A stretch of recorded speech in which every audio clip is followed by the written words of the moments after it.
Hey, hi, hello beautiful people. My name is Lauren and welcome back to my channel. Today we are going to be talking about the books I read in June, and we're also going to be talking about the books that I'm going to be adding to my TBR for the month of July. We're already 5 days into July. You guys already know the drill. The first few days of the month are always really hectic for me, especially with work, and so I don't tend to get a lot of reading done. And as for the month of June itself, I didn't get as much reading done as I'd hoped. When I had my week off, I really just focused on just relaxing. I did not do as much reading as I thought I was going to. I guess I just really needed that time to truly just unwind, play some cozy games, do some things that were really mindless, and take that time to rest. And I'm feeling a lot better since I had that week off, but now it's the start of a new month, so we're kind of gearing back up to try to get things on the right track again. The very beginning of July kind of snuck up on me, and so that's why my TBR is a little late. I've been putting it off the last couple of days, and so now I was like, I'm just gonna lump it in with my June wrap up since it's a small wrap up. Hopefully that format will work for some of you. I'll be sure to put some timestamps in the description if you are interested in like a certain book. But I think first what I'm going to do is talk about my July TBR. If you watched my June TBR, then you know that these books here were on that TBR. These are the books that I did not get to. So since I didn't get to these, I'm going to be rolling them over to July. I'm trying not to put a whole lot of pressure on myself and keep myself from getting down about not necessarily finishing a TBR. I don't want to get too strict on myself and burn myself out. But I'm just going to quickly run through these and, you know, name them. But I'm not going to be talking about the synopsis or anything like that, or my expectations. If you're interested in that, I'll be sure to link my June TBR down below and probably up above.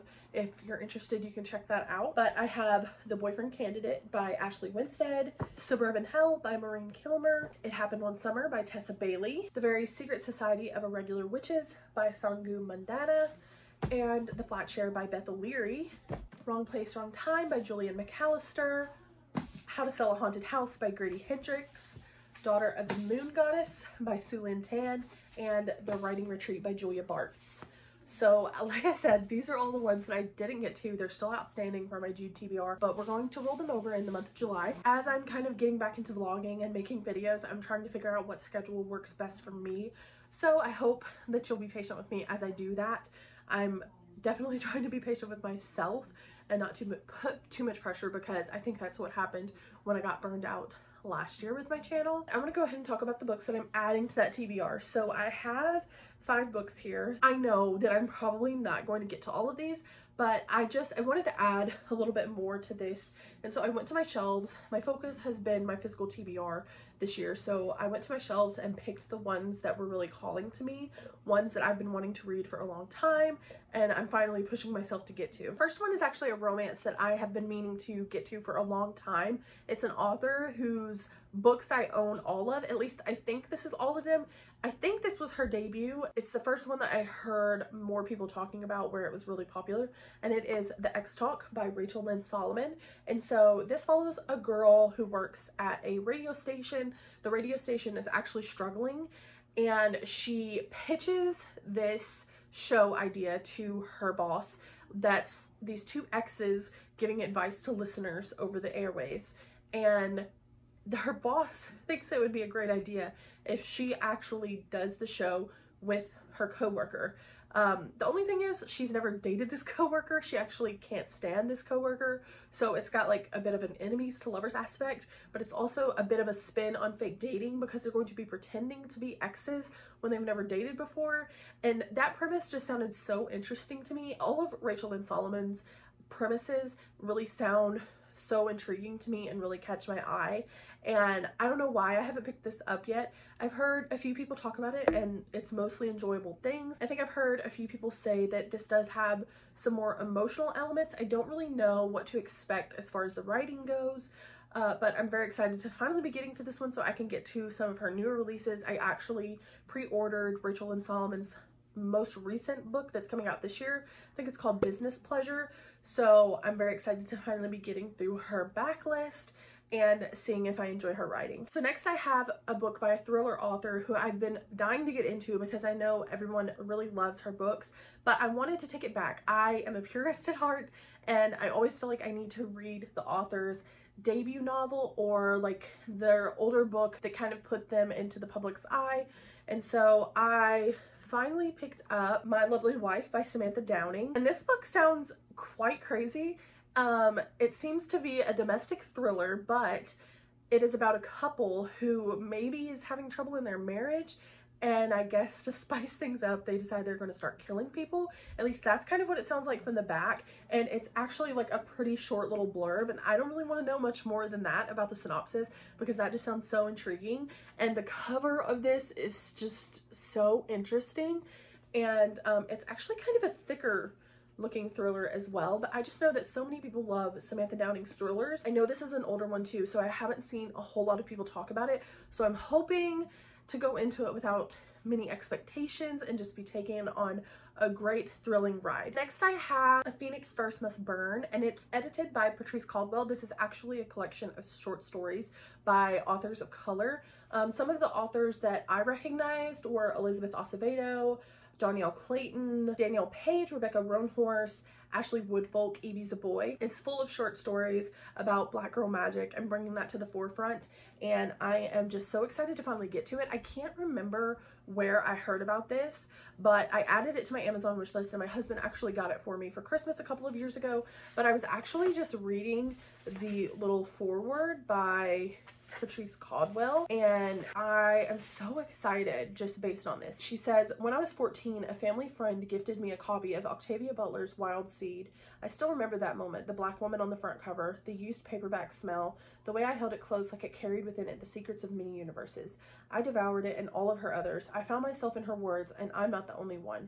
It seems only fitting that the title of this anthology comes from Butler's Parable of the Talents, a novel that is ever relevant. The full quote is, 'In order to rise from its own ashes, a phoenix first must burn.'" So I am just so excited based on that. I think this is going to be really great. And this is another one that I haven't heard anyone talk about. I haven't seen a single person read this. Like I said, I don't know where I discovered this at to add it to my list.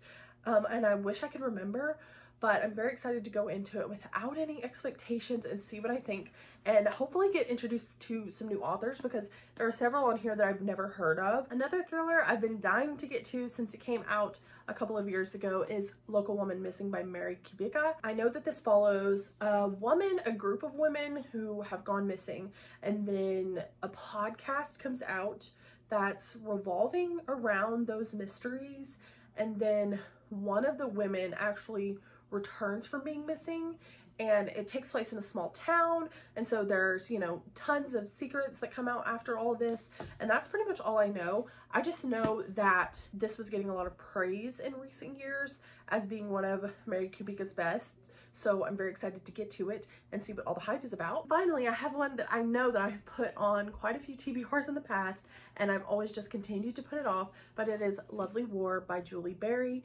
And what I know this story to be, it is a bit of a fantasy, but it's more romance leaning, I believe, but it takes place during World War I believe, and it follows this group of people, and their love stories are actually told by the goddess Aphrodite, and that is pretty much all I know about this. The only other person that I had ever seen read this was Haley in Bookland, and she absolutely raved about it, and that is the reason that I ever added it to my TBR in the first place, and I just never picked it up. I put it on my Amazon wish list. My friend Yaya actually got this for me, and I am so excited to finally be getting to it. She said that this is one she really enjoyed, and a few of my friends in the Citadel have recently read this and really enjoyed it as well, so I thought it was high time that I finally picked it up too. So there we go. I have my July TBR, some books to kind of pick from throughout the month and not feel so overwhelmed when I want to know what I want to read. So there you have it.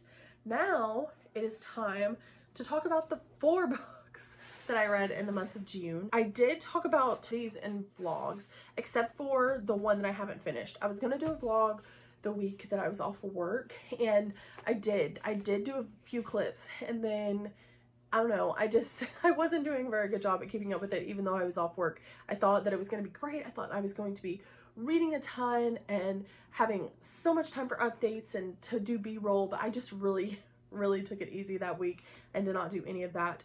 So I hope you can forgive me because I definitely needed it. We're going to talk about these, and if you're interested in seeing the vlog footage, I will also link that in the description and up in the cards for you to check out. But first, we have Emily Henry's Happy Place, and I'm so excited that I read this as soon as it was released so that I could watch people's vlogs and see how everyone else was enjoying it, because I gave this 4 stars.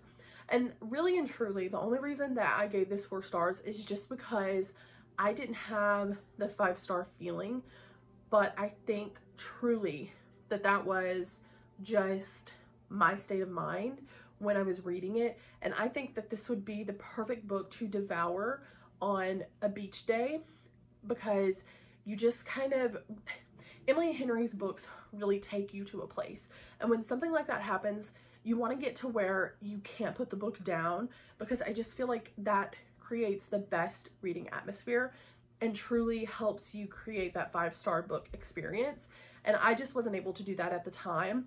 But I truly think that this is some of Emily Henry's best writing. As someone who read Beach Read within the last year, and then Book Lovers, which has become one of my favorites by her, I think her banter and emotional aspects in here were so good. The balancing of the romance and the relationships between the friends was also top notch. I think making you care about every character in the book is a feat that not many authors can accomplish, and she really did it in this book. In case you don't know, this book actually follows Harriet and Wyn, who had been engaged, but their engagement actually ended 5 or 6 months before. Every year they go with their group of friends to one of the friends' family's beach house, and this year, because Harriet and Wyn are broken up, only one of them was planning to go, and Harriet was going to tell her friends that they broke up. Well, then for different reasons, they end up having to both go on the trip, and they end up faking that they're still together and try to maintain the dynamic between everybody. I think this book does so well in displaying how growing up can affect your relationships, both your friendships and your romantic relationships. I can see why some people might get frustrated with the end of this and maybe the conflict behind it. But I think it's so realistic. I think it's very realistic, and I think it's done very well. I will say too, the ending did kind of feel like it wrapped up pretty quickly, because I can remember still feeling like maybe there's not a resolution towards the end of this. And so when the resolution came, it did kind of feel a little bit quick. But like I said, I think that this is Emily Henry's best work, and I cannot wait to see what she has up her sleeve next, because she is easily my favorite author right now, and I will devour anything she puts out. So, and then I was hoping to keep on that romance high, and so I picked up Every Summer After by Carley Fortune, and I did enjoy this a lot. I gave it 4 stars. It's probably more of like a 3.5 in hindsight. Every Summer After is a friends to lovers story. We follow a young girl who is having a bit of trouble with like mean girls at school, and so her parents decide that they feel like it would be best to kind of get her away each summer. So they buy a lake house and they go up, and the first year that they go, she meets the neighborhood boys who are actually residents of the little lake town in Canada. She becomes fast friends with the youngest boy. It's very obvious that she develops a crush on him pretty quickly, and the story is told through a kind of dual timeline perspective. We get those summers that pass as their friendship grows, and then we get the present day, which is taking place over a weekend after Sam, the boy that she met when she was younger, that she was friends with, his mother has passed away. And you find out that the two of them haven't spoken in years since before his mother passed away. And so when she goes back, they're kind of reminiscing on that and working through something that's happened between the two of them. You know that something big happened between the two of them. So for me, I really enjoyed the flashback parts. I thought that growing their friendship and the little crush aspects and things that happened there were really cute and adorable, and to me really built the foundation for a friends to lovers romance. But I don't think it carried over in the present day timeline as much as it could have. to me, the tension was lost when we got back to them as adults. I didn't feel the level of angst that I feel like I should have for two people who loved each other so much when they were children to not speaking to one another for 12 years and that having such an impact on them. It just didn't quite click with me, but it wasn't so bad that I didn't enjoy it. I also thought that there were going to be a lot more emotional aspects, but the writing is a lot more simplistic. There's not as much lyrical, flowery, emotional writing in this, and so it just didn't have that same emotional punch that you would have in like an Emily Henry novel. So I did enjoy this, gave it 4 stars. I don't think I'm going to be picking up the next book by Carley Fortune. It hasn't been getting the best reviews, even by people who love this one, so I don't know. We'll see what Carley Fortune comes out with in the future. I'm definitely keeping an eye on her because I did enjoy this, and I'd be intrigued to see what she comes up with in the future. And then the next book I have is the one I'm going to accuse of keeping me from reading more books, because this one was definitely a little more difficult for me to get through. I kind of had to push, and it is Belladonna by Adalyn Grace. In this book, we're following Signa, who, when she was first born, her entire family dies. You're immediately told, based on this scenario, that she can see ghosts, and she can also see death himself. She can connect with him in some way. And so we see this happening. We see her lose her entire family, and then we go into the future where she's living with this relative who is not so nice. We find out that she's lived in several different relatives' homes over the years, and they each somehow perish. And so she has this really complicated relationship with death, literally death himself, and she is constantly trying to get answers from him and figure out why he has it out for her. When this most recent relative perishes, she goes and lives with some more relatives, and they live in this mysterious manor. It's being haunted by her cousin, and death is there. There's a mystery. We've got to figure out what happened to that cousin that passed away and why her daughter is sick. I think that this had all of the elements to be superior, but it just really fell flat in so many ways. I think the story takes place in an older timeline, and so we have like discussions of high society and having teas and trying to find a husband and going to balls. That took front of the stage when it didn't really need to. That part of the story was really boring to me and just really was a slog to get through. I think what this story did really well was the atmosphere, and the setting at the manor was perfect. And I think the fantasy elements in this are really, really interesting. I think it's unique, and I'm really interested to see where it goes. It also has like a romance aspect to it as well, but I don't think the romantic elements were very compelling to me in this story. I was much more interested in the setting of the manor and the happenings in there, and I wish there would have been more encounters with ghosts throughout the story because of Signa's abilities. She lived in this old manor with her relatives who had been here for ages, and she only encountered like 1 or 2, I think. And so that was kind of a bummer to me. And then the fantasy aspects and her connection to death were absolutely the most fascinating by far. And I just feel like it wasn't developed enough. There wasn't enough touching on that. And maybe that will happen in the next book, because obviously this is the first book we're getting set up. And I think I am going to pick that one up because I am intrigued by it. I'm hoping that it doesn't fall within the, you know, the second book slump idea, because this one kind of felt slumpy to me. I don't know yet. We'll see what I think about the second one, and then we'll see how I feel about the series. I don't know if this is a duology or a trilogy.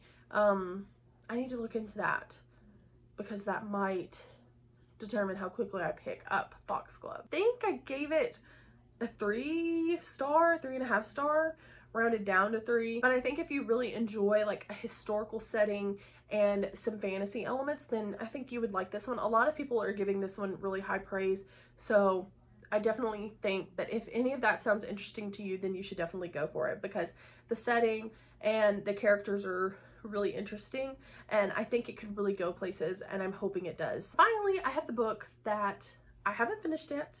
I plan on finishing it today, but I'm pretty sure I already know what I'm going to rate it because I've been truly loving it, and it is Fool Me Once by Ashley Winstead. I have been putting this off because I was so worried that I wasn't going to like Ashley Winstead's romance. When I first heard that she was going to be putting out romance stories, I was so excited because the romantic aspect in My Dreams I Hold a Knife was phenomenal to me. I thought she wrote the tension and angst for that so well. But obviously that was only a small piece of that story's puzzle, so I didn't know how it would translate into a full novel that was focused on just a romance. In Fool Me Once, we follow Lee Stone, and when Lee was in grad school, she was dating this guy named Ben Lauderman, and she thought he was cheating on her because Lee has some trust issues. She's been through it. Her dad wasn't exactly the most faithful person. She's had a few boyfriends that weren't faithful. She feels like love always fails. You shouldn't put your heart out there because it's gonna get broken no matter what.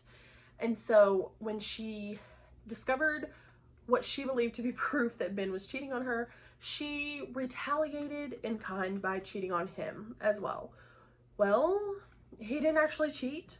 And so he hightails it to California. Now, in present day time, while Lee is working at Lease Motors, they're needing to work with the Texas governor to get a bill passed to make all of the public cars, like the public workforce, like the mail trucks or the people who work on the highways and things like that. I'm not sure of the technical term off the top of my head right now. They want to make all of those vehicles electric. So that's what they're aiming for. They need to work with the governor to get this bill passed.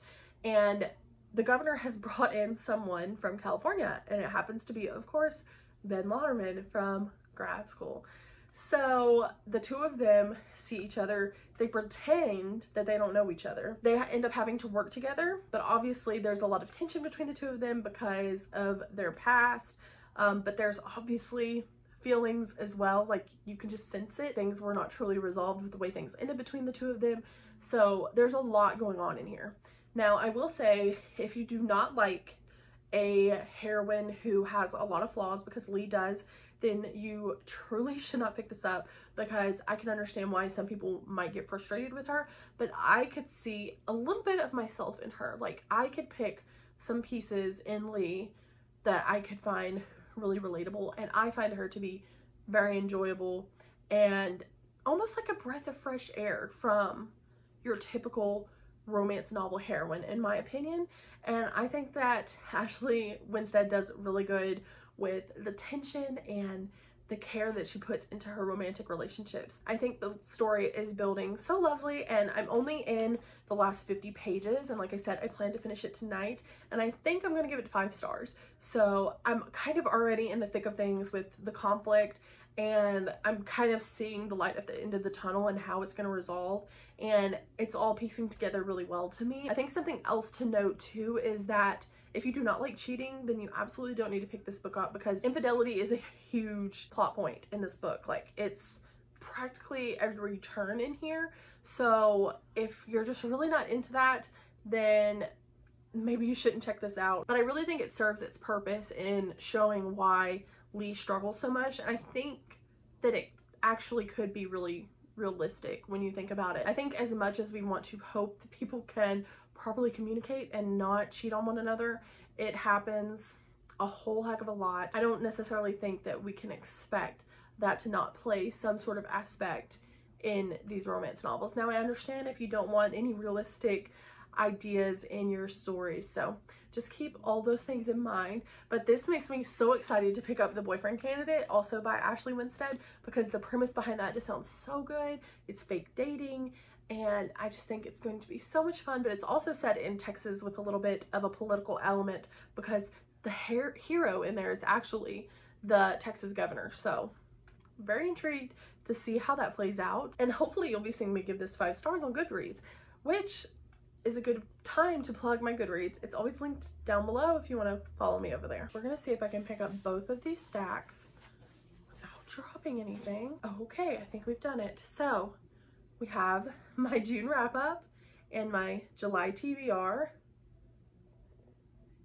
There we go. I am so excited to be getting to these, and I'm so excited I finally got these off of my physical TBR, and I found some new favorites, guys. That's always so exciting. It was so much fun in June getting back to putting up videos, and I hope that all of you are enjoying it as well. I'm hoping to be getting more into a routine of doing vlogs. As I've said, I've got a couple of ideas coming, and I'm hoping I can, you know, figure out the best schedule to work it all in. But thank you guys so much for watching. As always, be sure to check the description down below. You'll find my socials, my Goodreads, my Amazon wish list. I'm also going to be linking my Pango down there because I did put some books up on my Pango store. If you're interested, go ahead and, you know, give that a little browse and put some books in your cart. Check them out if you want. They're on there for pretty cheap, so what do you gotta lose, right? So I'll see you guys on the next one. Bye.